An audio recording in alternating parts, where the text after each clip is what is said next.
Days of very passionate, intense, and I think very insightful conversation. We've come to a point where we need to conclude, otherwise we could go on pretty much forever. Now, at this final session, we're going to hear these final thoughts. We've brought together a panel, some of those who were directly involved in the discussion, some of those who were observing from the sidelines and engaging from a different perspective. But again, what we want to have from here is a solid statement of what the objectives were and what we have achieved over the past 2 days. I, again, said, you know, most of you are familiar with everyone who's here, but let me go ahead and introduce them anyway. Eleni Gabramedian, the Chief Executive of the Ethiopia Commodity Exchange and one of the key conveners of this event is with us here up on stage. I'm also here with Paul Harry Ethnard, who is a director at Ecobank Transnational. Abdurrahman Bele is a director of agriculture at the African Development Bank. We're also here with Kilaza Keruetwa, who's a director at the Ministry of Trade from Rwanda, an exciting country that when they say they're going to get things done, they tend to do that. And we're going to see whether, what she takes away from here, perhaps a year from now, we'll be convening in Kigali and they'll be showing off a few things as they tend to do.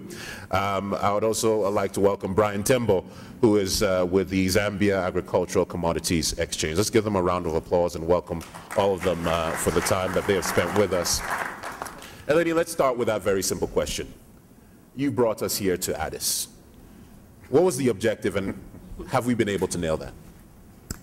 Thank you, Kamla. Well, you've all come to Addis and you come from all sectors and all parts of the world. And really, from a convener's perspective and also from the ECX perspective, there's a couple of things we wanted to get out of this. The first is to unbundle some myths. People talk about exchanges and they're thinking derivatives, options, things so far away from Africa's reality and undoable. So the first thing is to get us together to unbundle the myths and tackle head-on these questions about regional versus national, public versus private, the role of the banks, the role of technology, and to put some of these things that we don't think are part of this agenda right up front on the agenda. For example, the question of banks and the technology session that we just had, which really highlights how critical and vital technology is. The other thing, I guess, from ECX perspective, is to have it here in Addis Ababa, Ethiopia, because we need to demonstrate that not only can it be done, but that it has been done. And that's why we wanted to do it here. Okay. If you were to ask the participants to be advocates or to engage in advocacy for what they have experienced here, what do you think that key message should be? Hard and difficult question. I think the message would be, let's not overcomplicate it. There's many layers and facets to it, but we got to get started and, like I said yesterday, keep the value to the core actors that we have in mind, our farmers, our processors, our exporters. This is a market question that we need to solve from people's problems. So our perspective is not, you know, the glitz and the glamour of this, because it can be perceived that way. But really, whose lives are we changing? And let's get on with it. Let's not talk about it. Let's take the first step. So if I were coming here from another country, as opposed to Ethiopia, I think what I'd like to be taking back is the message. I saw and heard that it can be done. It's not outside of our reach, but we're going to do it in a way that makes a difference in the lives of the people we're trying to serve. All right, thank you, Eleni. You know, one thing that I think remains evident or has become evident as a result of some of these sessions is the importance of the participation of the financial sector, particularly the African financial sector. Paul, I mean, earlier on in one of the sessions, I think the question came from the floor, and one gentleman was expressing to some degree some frustration about the difficulties, or if you like, the bottlenecks that exist within the infrastructure of the African financial system. I was traveling here to Ethiopia. I needed to convert to a European currency before I could convert to another African currency. Then you have the additional challenge of the fact that even the frustration of doing trade within Africa. Intra-African trade is small compared to that of the rest of the world. What I wonder is, at your level, at the level of a director at EcoBank, a transnational, multinational bank, is there an understanding that you need to get on board, or do you even recognize that in some ways you might be a bit behind the curve? I think you are probably right by saying that banks have been behind the curve, but mainly because it takes some time to understand exactly from a bank's perspective what's the added value for banks within commodity exchanges. But if you think about it really, and if you see what is happening in the world, commodity exchange is a banking business because of one simple reason. It brings flows into your system. And what we are looking from a bank's perspective is having that flow, either it's capital, or either it's trade business, but it's having that flow into your system.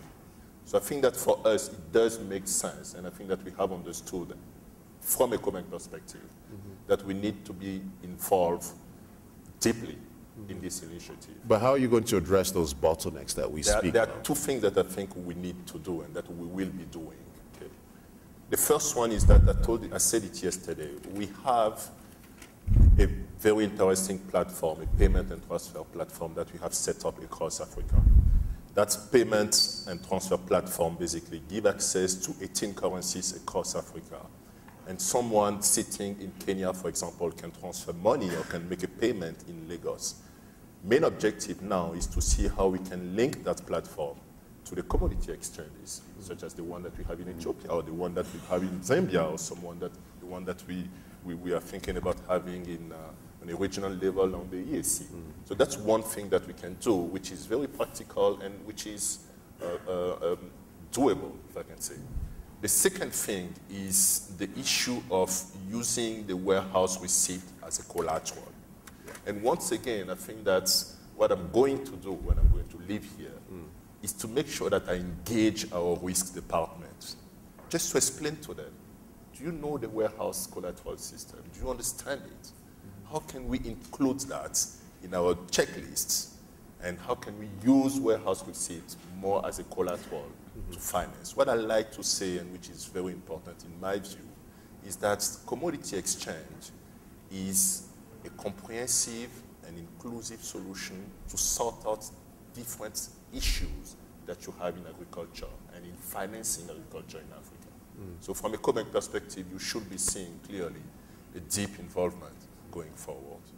Kilaza, I did suggest that Rwanda is one of those countries where, you know, enormous progress has been made, not just in moving the country along socially, but in terms of the business environment in which investors can operate.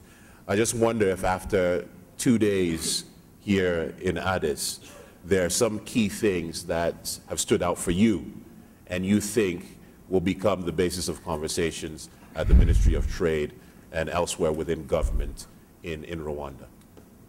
Sure. When the Rwandan delegation came to, can you hear me? Yes, now we can. Sorry about that.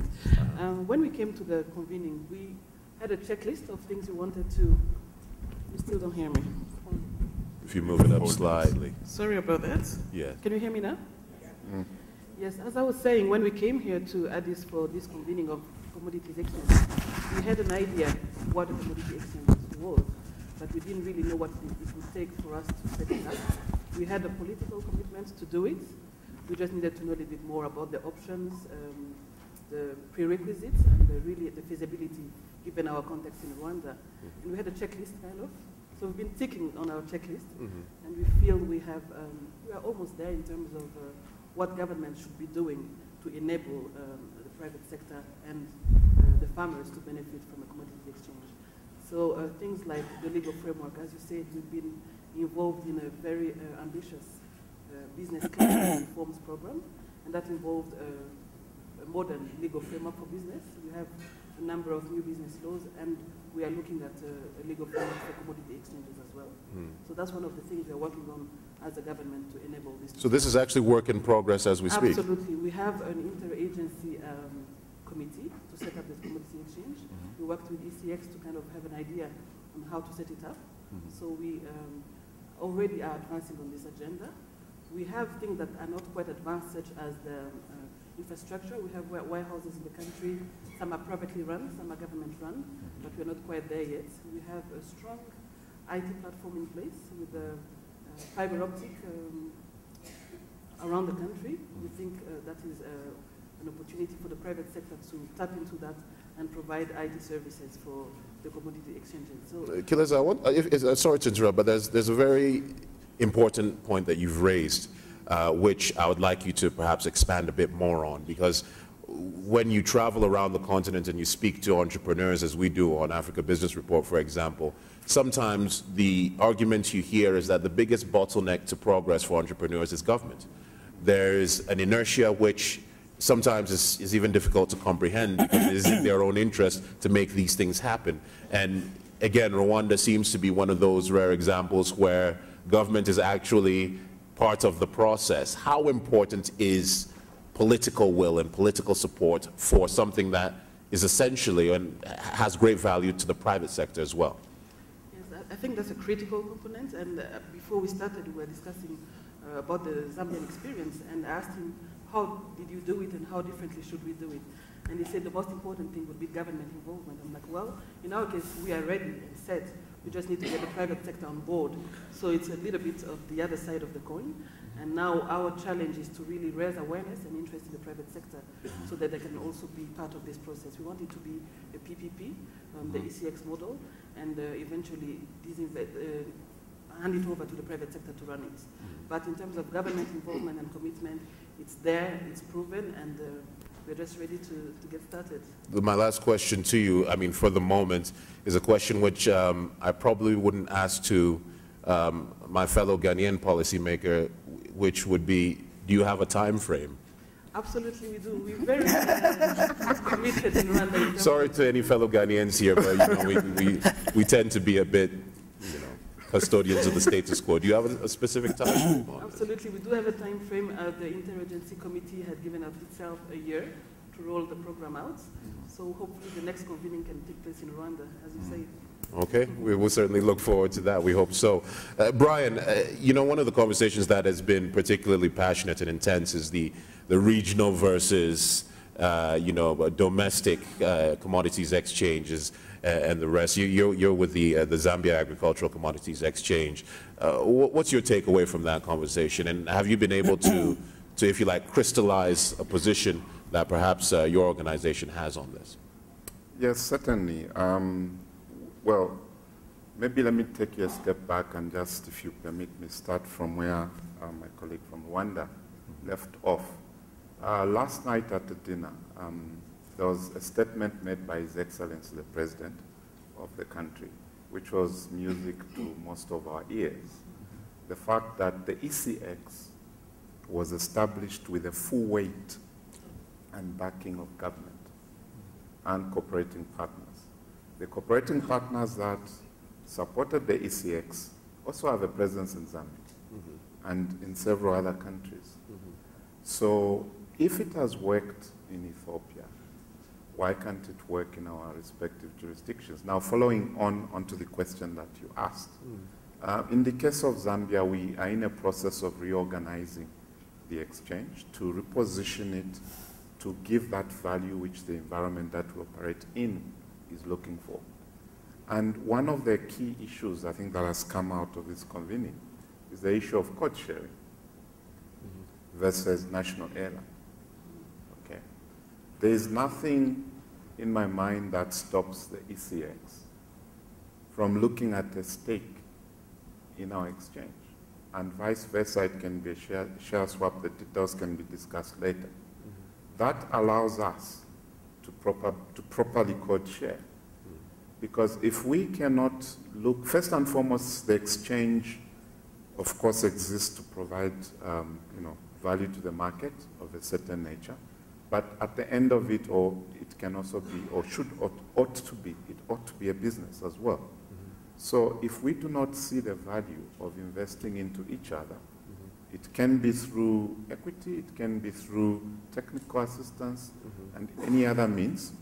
If we don't see that value, then I find it difficult to see how we will rally the various actors to actually embrace our markets.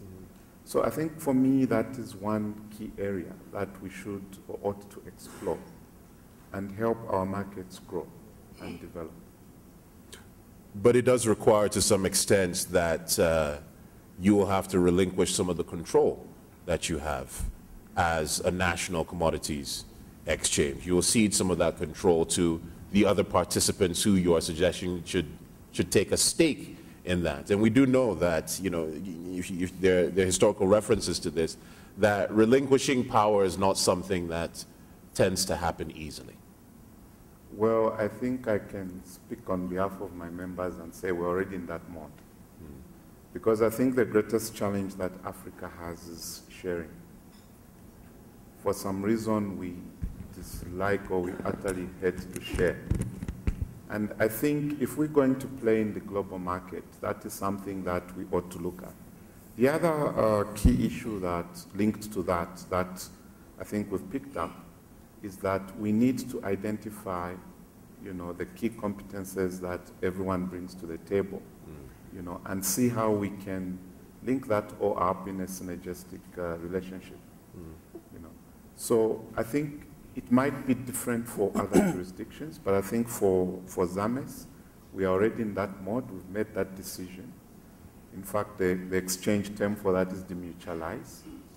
We've said, look, exchanges, yes, evolve as membership-driven institutions, but we've opted to align ourselves and looked at ourselves and said, we must transform and align ourselves first and foremost as a business and attract other stakeholders. So the exchange right now is open to investment.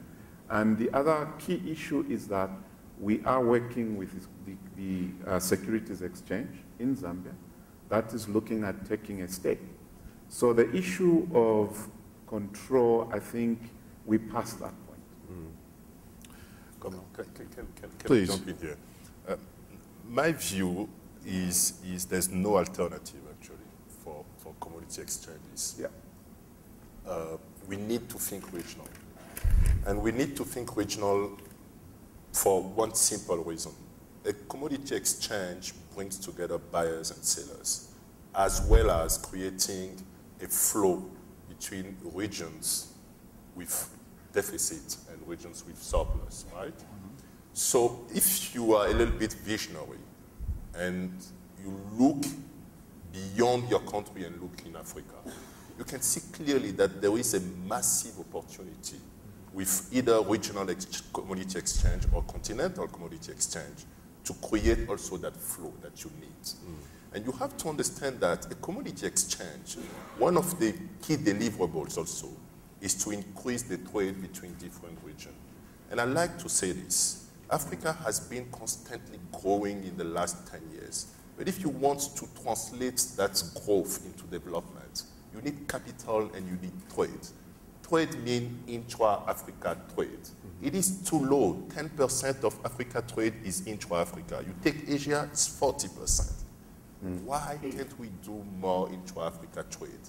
And to do that, a commodity exchange on a regional level is clearly a facilitator in increasing that intra-Africa trade, which is going to be beneficial for the banks, beneficial for the companies, the exporters, the farmers, the traders, and most importantly, for our populations. Right. Interesting points. Abdurrahman Bello, you're with the African Development Bank. The tendency at times, rightly or wrongly, is for us to see international agencies as almost as observers of processes that have already begun. Tell us about the direct stake the ADB has in seeing this commodities exchange and exchanges around the continent successful. Thank you very much. I would say that we are talking about commodity exchange. And I like what somebody said this morning in our parallel sessions. We are talking about two things, commodities and then exchanging. Now, the bank is very much involved in all the value chain all the activities.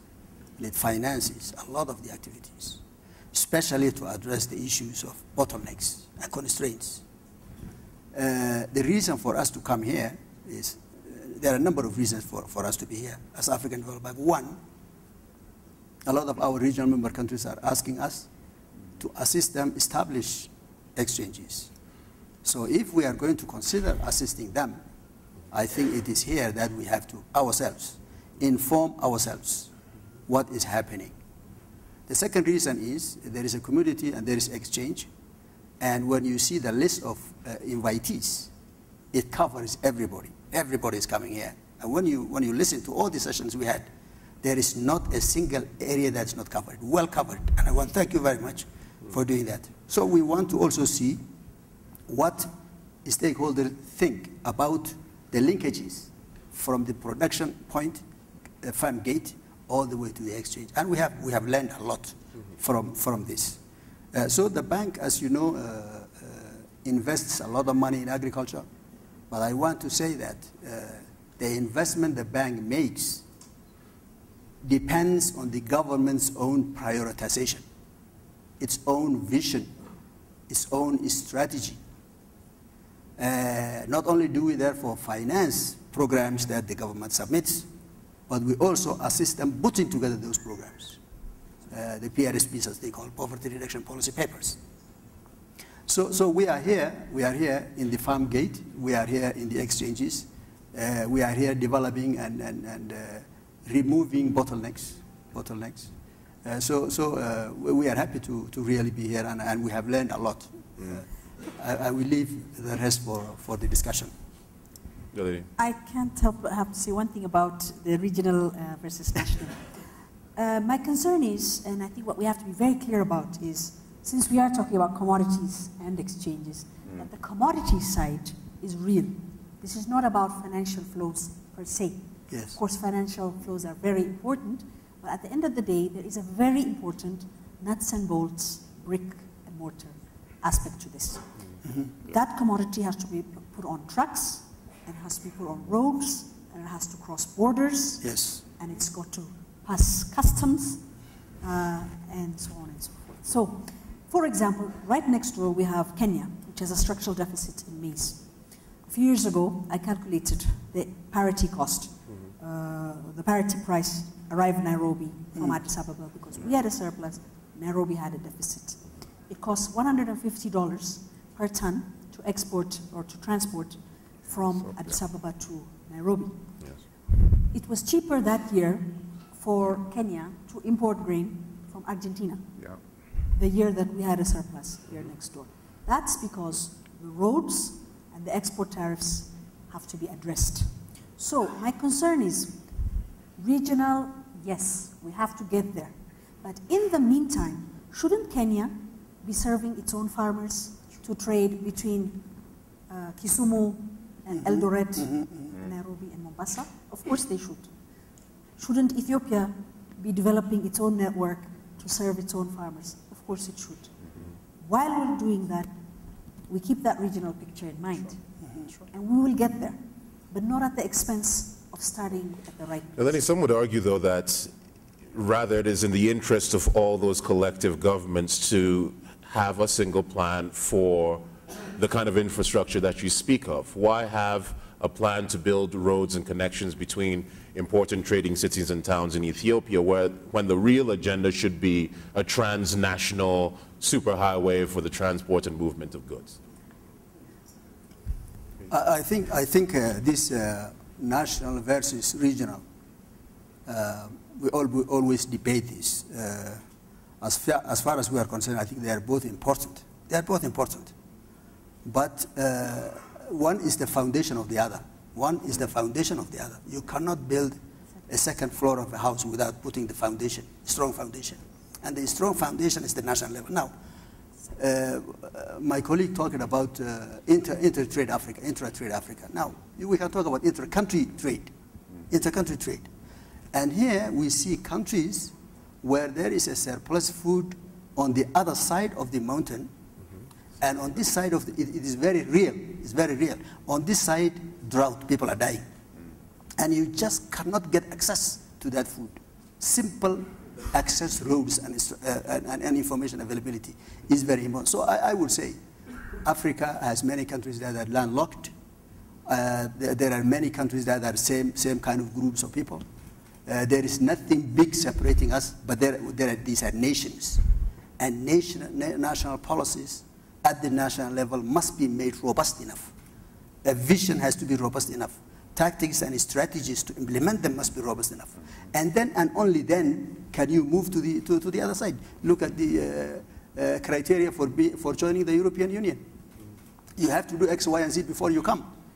And I think we have to start somewhere, and that somewhere is the national level. It's the national. The African Development Bank has a lot of money for regional integration, 1.7 billion for the next 3 years. And every replenishment, there is a lot of money for regional integration. So we encourage them. But that encouragement has to be based on the national level, sorry, at the national level, and an implementation of its own development programs and visions at the national level, and also then working at the regional. And for that, I think the RECs are very important. Our RECs are very important to take the lead.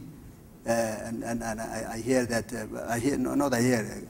COMESA and SADC and all these are now putting together a bigger coalition. And I think that's the beginning. And I think we have done a lot from 1990s. I was there in the bank from 88 to today. And I can see the difference countries made. A lot of difference the countries made. Okay. Now, before I come round to get your concluding thoughts, Brian, there's one question that I think is quite important that perhaps we haven't touched on in this final session is the question of ownership. And I think we need to return, if you like, back to basics about who's really important. Who are we really talking about when we're talking about these exchanges? You know, I mean, they don't dress as well as Paul here, but they are just as important. And I'm talking specifically about the farmers and how important it is for them to have a sense of ownership in this entire conversation that we're having, and eventually really in the commodities exchange. Yes. I think it's an ecosystem. You know, you cannot establish an exchange in a vacuum. You know, I always say that you can talk about options, futures, but at the end of the day, there has to be the underlying asset, which I think across Africa is produced largely by the small to medium scale guys. And they must be part of the equation.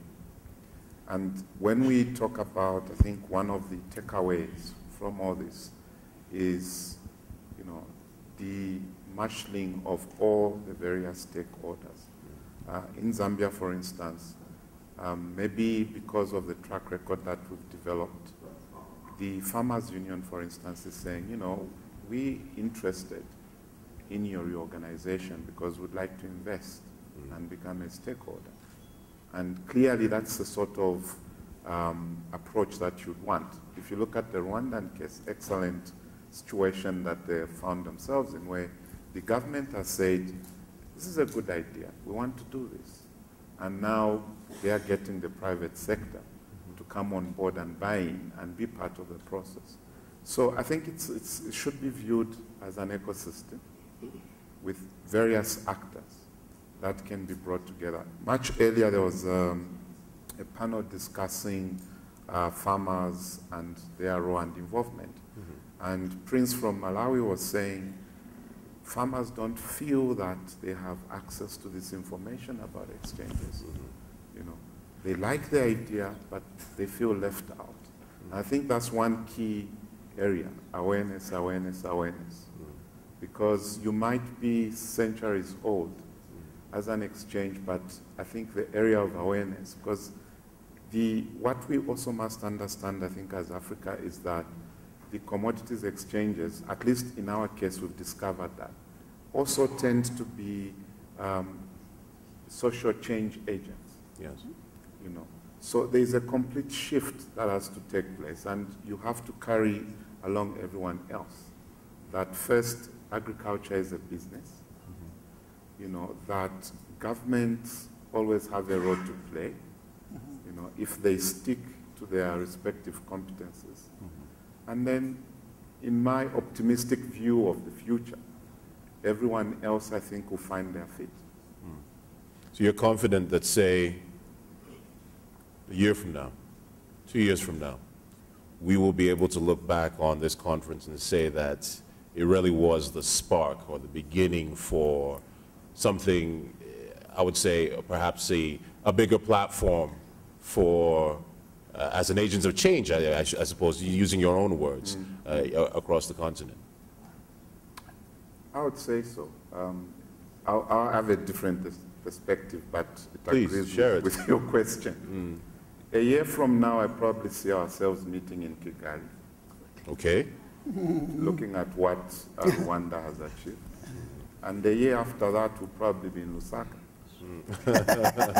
You know, sharing with you, I think how some of these things that we've discussed have been all meshed together, and we're moving forward.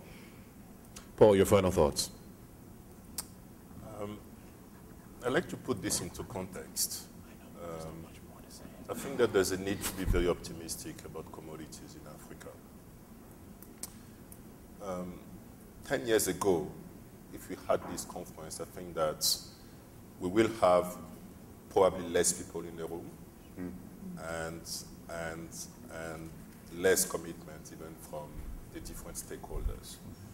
But one has to understand that there is a super cycle in terms of commodity currently in the world, based on the fact that there is a growing demand supporting the production.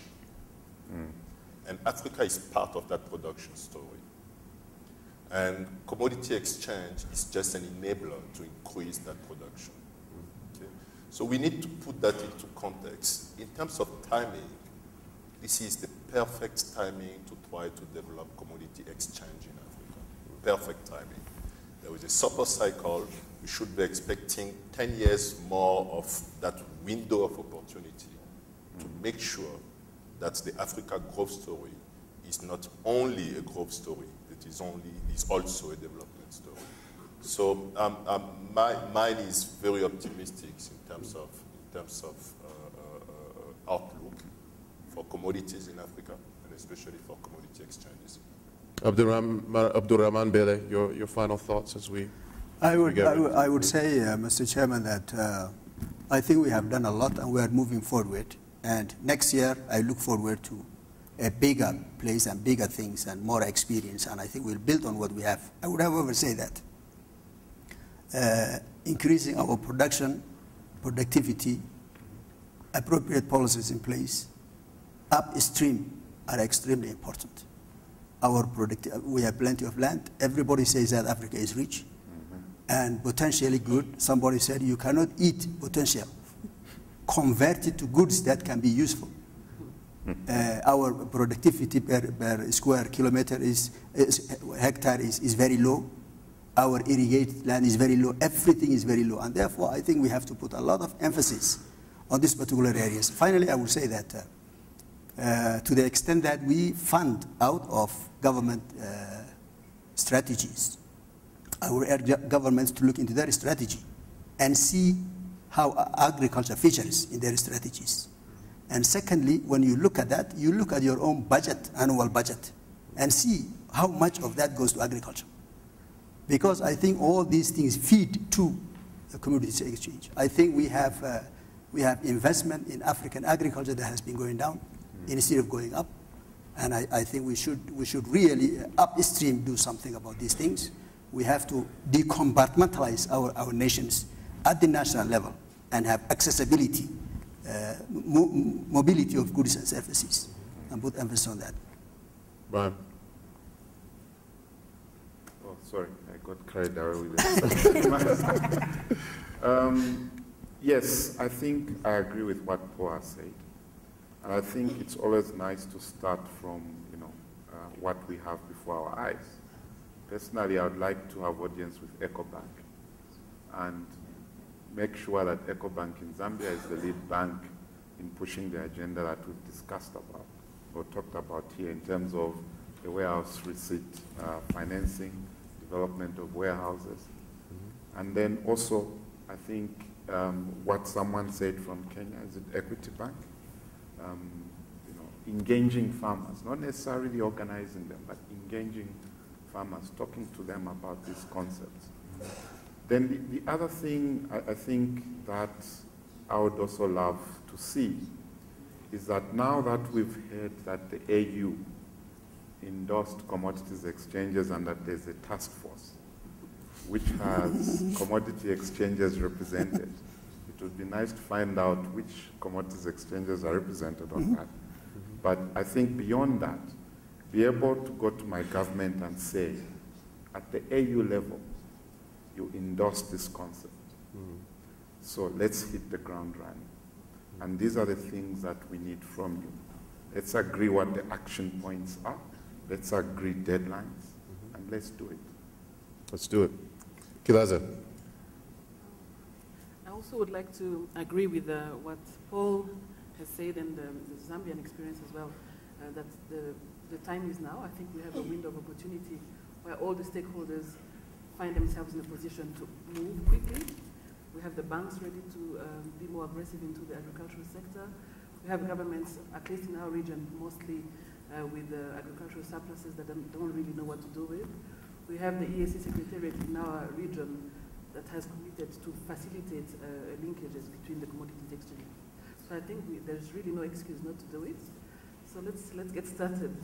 Eleni, I suppose you took the words out of my mouth. Really, what we're hearing from all of them is we don't have any excuses anymore.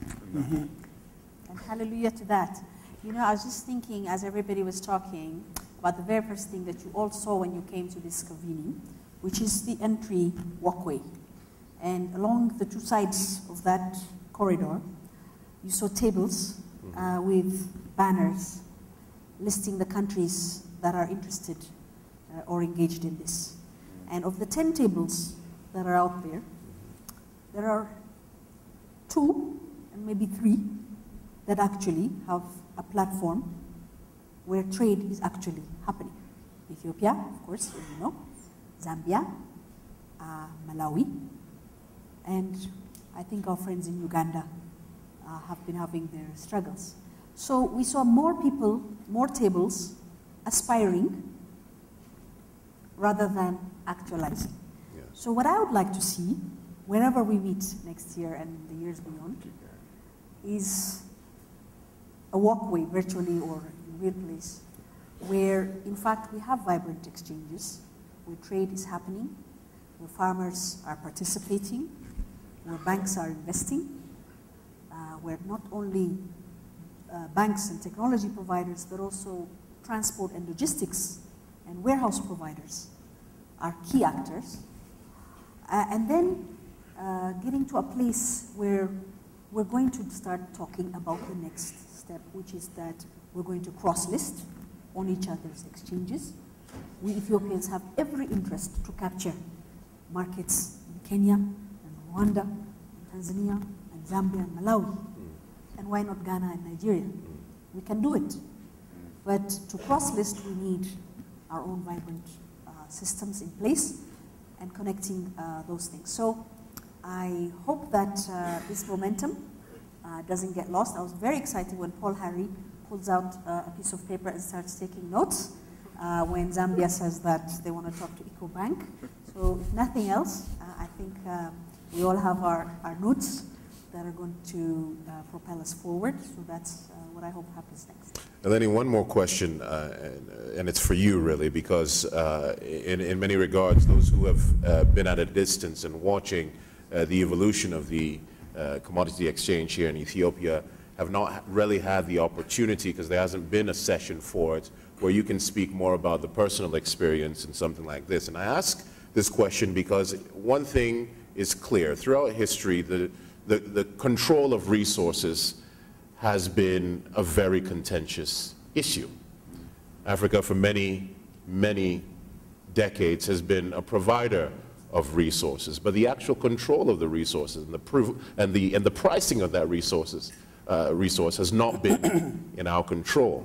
And what I want you to speak to is the kind of challenge that you face seizing or wresting control of a resource that has been in the hands of, I would say, others, and the kind of pressures that you will have to deal with from within and without.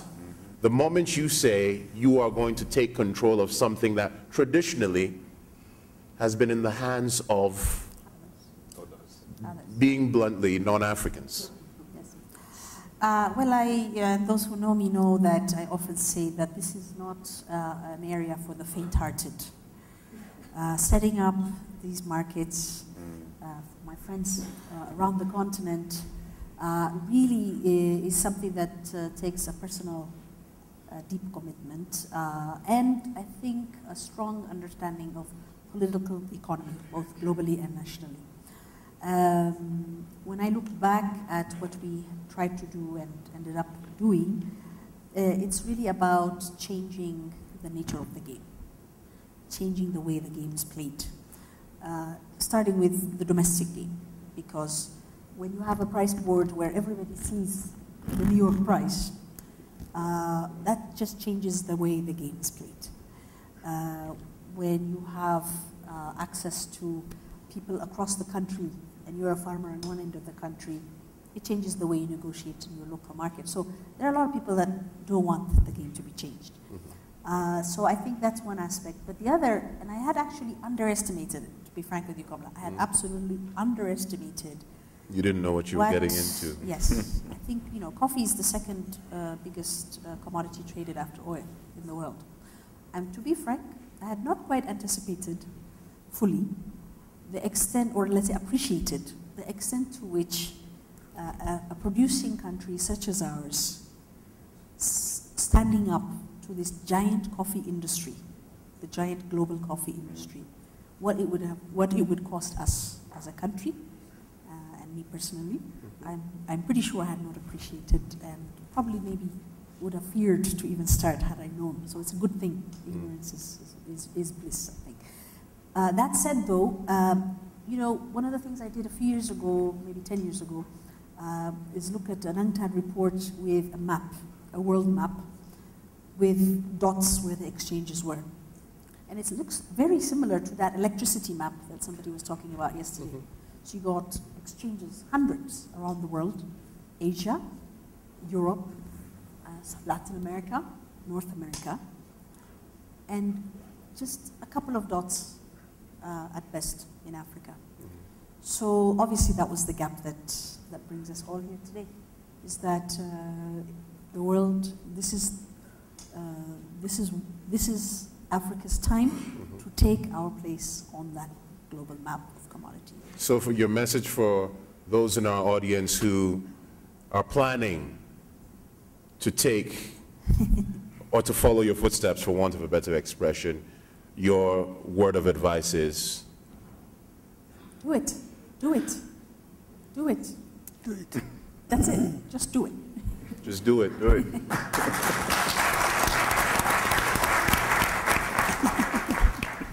Ladies and gentlemen, that's where we're going to end, but I'm going to leave Eleni here and take the remaining guests off the stage. She's going to share some closing remarks, and then we'll bring on the co-convener, I think Eugene Owusu with the UNDP, to also share his final thoughts. Please join me in saying thank you to our panelists again. A sincere thanks also goes to those of you who have attended. You've been obviously a fantastic audience, but I'm sure you have all made powerful and meaningful contributions at the various sessions. This is probably the last you'll hear from me. So again, thank you for the opportunity to participate, and I wish you all a safe journey back to you.